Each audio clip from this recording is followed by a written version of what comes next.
Welcome to Asia Pacific Defence Reporter, your go-to source for cutting-edge security insights in the region. Get ready for rapid-fire analysis and commentary from the Asia Pacific with your host, Kim Bergman.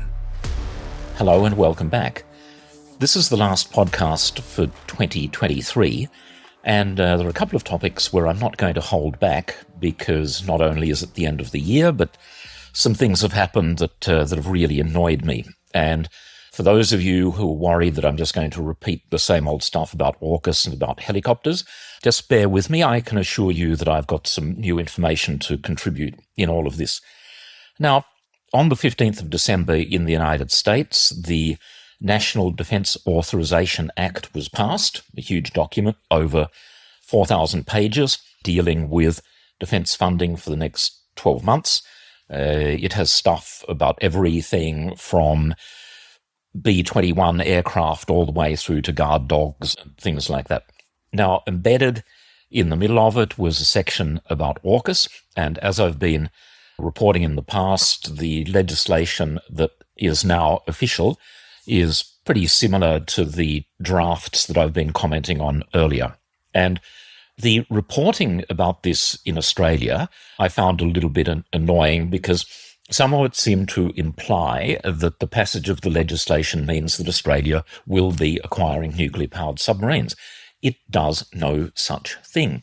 It puts in place a series of reporting mechanisms and also has provision for the US to appoint a senior official from their side to manage the process, and a number of other measures, including detailing regulations that need to be altered and then putting in place requirements that those alterations be reported back. It's quite thorough in that regard, but it in no way clears the way for a sale. It's putting in place a framework that makes sense, but there is still a very long way to go in all of this. But here, I can't blame the media too much because many people simply report what our politicians have been saying, and I felt, as usual, there was just too much hype and too much exaggeration in all of this from everyone from the Prime Minister down, and in my opinion, they need to be reminded that the capital of Australia is Canberra and not Washington, D.C. Now, in the legislation, one of the few concrete things that is there, it puts in place a mechanism so that this wretched $4.7 billion that I've been going on about can now be transferred to the United States. Again, Australia has no visibility of what happens to that money. It goes into an account measured by the Secretary of Navy. Supposedly it will go through to the US submarine base to expand the base so that they will be producing Virginia-class submarines at a sufficient rate to allow a couple of second-hand ones to be sold to Australia and possibly a third new one further down the track. Now, just on some of those reporting requirements, I'll read some sections. There are a whole lot of subsections in the legislation. You don't need to read it all. I mean, you're welcome to, obviously. It's a publicly available document. It requires a bit of digging, but it's there. Anyway, one of the reporting requirements, this is for the US, a detailed assessment of how Australia's sovereign, conventionally armed nuclear attack submarines contribute to United States defense deterrence objectives in the Indo-Pacific region.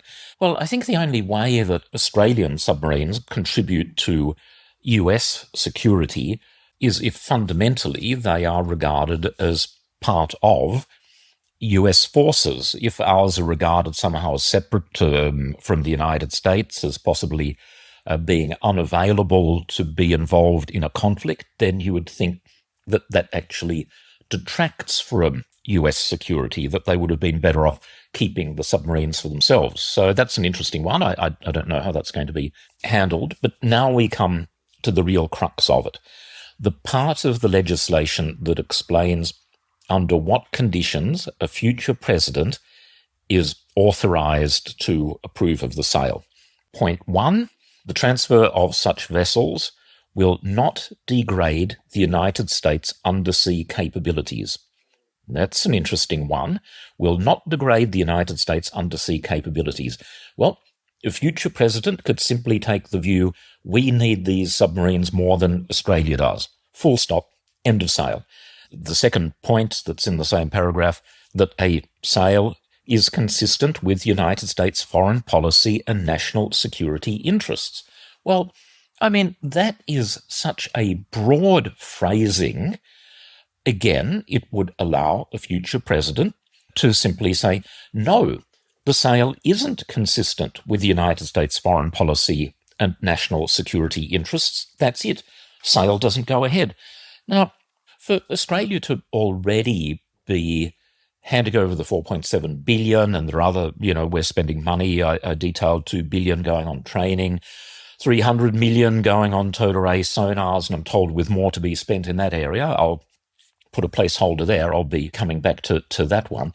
It seems to me to be a huge gamble, and the legislation doesn't even nominate years of decision for any of these things. It just talks about the transfers happening sometime in the early 2030s. It's remarkably short of milestones, and it really does leave a sale up to pretty much what amounts to the personal discretion of a future president of the United States. Now, let's touch on some other fallacies that I came across in the reporting in all of this. There was a lot of crowing that this deal is unique, and the fact that it's unique makes it truly amazing, and Australia is so privileged, and we are so special. Ladies and gentlemen, it might be unique for the United States, but it's definitely not unique when you look at what has happened elsewhere in the world. As I've detailed in a previous podcast, Russia has leased nuclear-powered submarines to India. The first of those was in 1989. A third submarine either has been leased or is about to be leased. And for the last decade, France is in the process of helping Brazil develop a nuclear-powered submarine. So why is it that Australian politicians are going weak at the knees simply because the US is now playing catch-up with what's been happening in other parts of the world for quite some time? And also, if I hear the words bipartisan support one more time, I'm going to scream. This is when the question comes up, the United States, if there's a change of administration, particularly, say, if Donald Trump is elected, what are the consequences? And people say over and over again, AUKUS has bipartisan support, and so it's absolutely fine. I mean, are these people on drugs? Right now, in the United States, US military aid, both to Israel and to Ukraine, is being held hostage by Republican politicians who want more money spent on the border wall with Mexico. Israel is an extremely close ally, obviously, of the United States. Ukraine is a new ally, and in the minds of many people, a very, very important one. And yet, military funding is being held up because of domestic political agendas. And so to anyone who says, look, AUKUS is safe, AUKUS is beyond that, I say to them, wake up. Really, just have a look at the situation in the United States and how brutal domestic politics is, and to seriously try and argue that everything is safe no matter what just isn't matched by the facts. Now, another area that I've dealt with previously is this one of just the huge problem of increasing the build rate of Virginia submarines, trying to get from the present 1.2, 1.5 up to 2.33. Now, look, Virginia-class submarine has maybe 5 million discrete parts. It's a big supply chain. Getting it to work faster is made even more difficult by the fact that there are many single points of failure, in the sense that there's just a monopoly supplier. Nuclear reactors are one. In the United States, there is only one company that makes naval nuclear reactors. Same as there is only one company in the United States that makes the the propeller shafts, an absolutely vital component in the submarines. And they have been trying for several years now to increase their rate of output, and for a whole lot of complex reasons simply can't manage it. Again, it seems to be a very big gamble. And I also observe that the stated intention of AUKUS was to increase the industrial base of the US, the UK, and Australia. I don't see any increase happening in the Australian industrial base at all.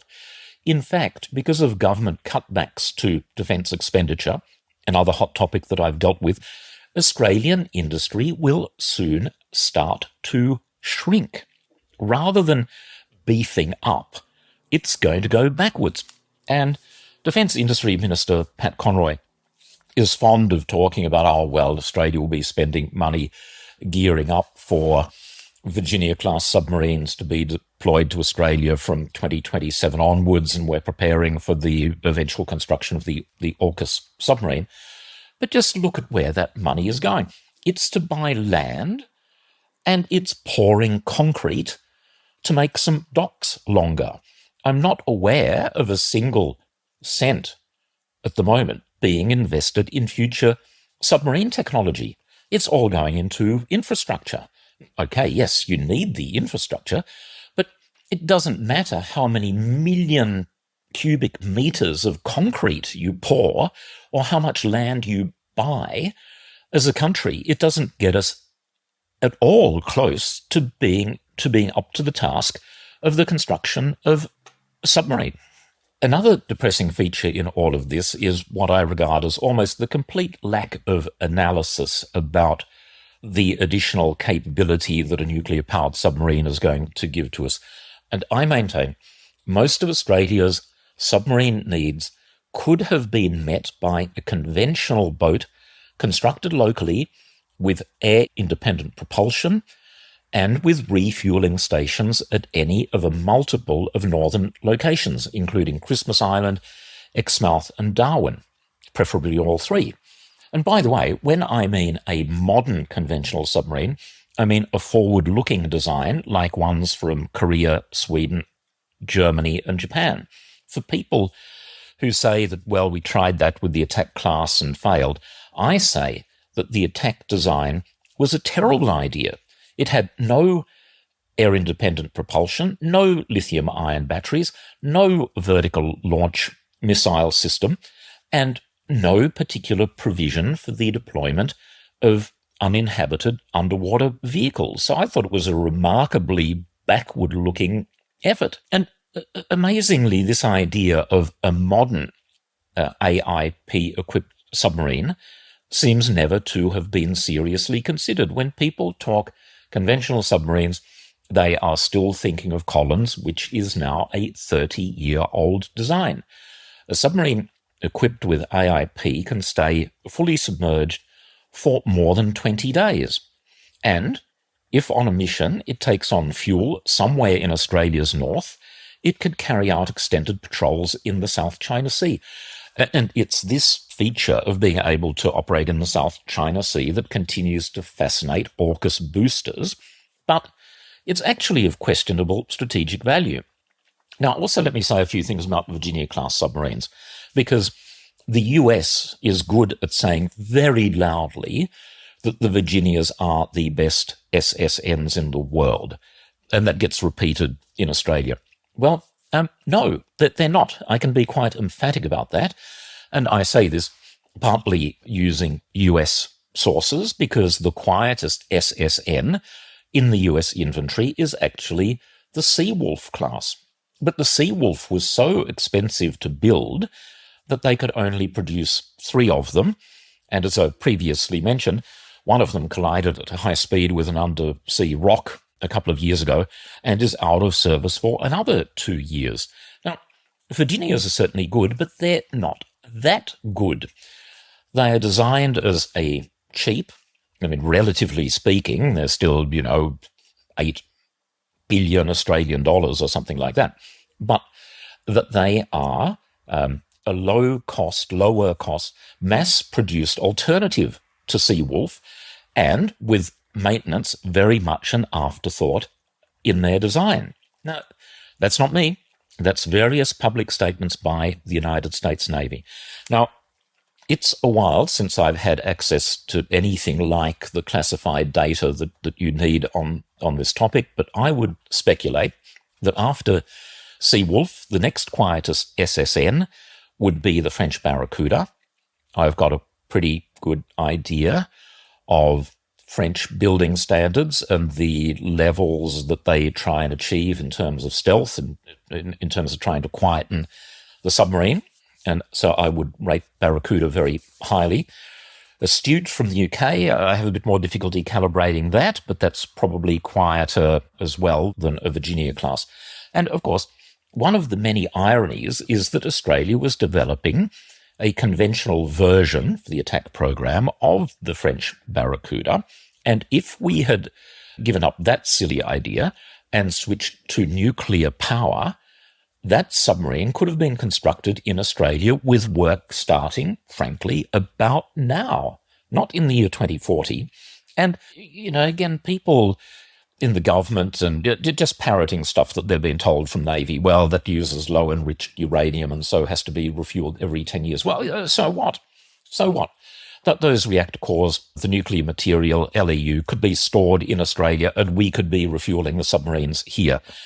And that's another total travesty that was never analysed. And what we've had is a combination of ministers who neither know nor care.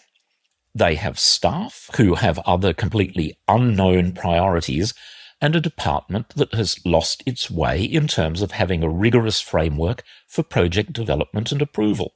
It now looks to me like individual services just come up with their own almost random ideas, and in the case of AUKUS, I think appallingly, this was imposed from above. It has all of the hallmarks of a solution in, pardon me, it has all the hallmarks of a solution conjured up by politicians and being implemented by government officials rather than the consequence, rather than the result of rigorous analysis of Australian requirements and budgets. It just has this totemic value. Nuclear-powered submarines are going to fix all Australia's defence problems. No, they're not. And as I say, it's not particularly likely that we're even going to receive them. And you see, there has been no concession about this reality from the government, the department, or the Navy. They just continue to speak and act as if all of these things are absolutely certain, and as I have been explaining, they are not. And when we look at the geopolitical situation at the moment, rather than increasing our dependence on the US, we should in fact be looking at opportunities for increasing self-reliance as much as we can, yet we're going at very high speed in completely the opposite direction. And I'll just conclude with a quick final few words on helicopters and the travesty of spending $11 billion on the unnecessary replacement of Tiger and Taipans just because a few people in Army, we're talking less than 20 people, I would say, were behind this, just because they wanted US hardware. What we are going to be receiving is a generation behind Tiger and Taipan. And along with nuclear-powered submarines, I have never before seen such an expensive and consequential decision taken with so little scrutiny or so little discussion. Frankly, it's a disgrace. Why has no one in Army, Defence, or a ministerial office in the last 10 years bothered examining why other countries such as New Zealand, France, Germany, and Italy have been able to successfully keep their respective helicopter fleets flying? It's been a total failure of common sense. It's institutional laziness combined with a series of ministers who don't have any ideas themselves or don't care, or both. Anyway, I'm sorry to have finished the year on such a pessimistic rant, but I really am seriously concerned with the direction of defence policy in Australia at the moment. And it's only by highlighting these problems that there's any chance that there's going to be a change for the better. And I'll just sign off by wishing everyone a happy Christmas I hope it's a quiet and enjoyable and especially a peaceful end to the year. I look forward to speaking with you in 2024. Bye for now. Thank you for listening. That's today's Asia Pacific Defence Reporter. For more in-depth articles, expert opinions and exclusive interviews, visit AsiaPacificDefenceReporter.com. Stay informed, stay ahead. This is your source for all things defence. Until next time.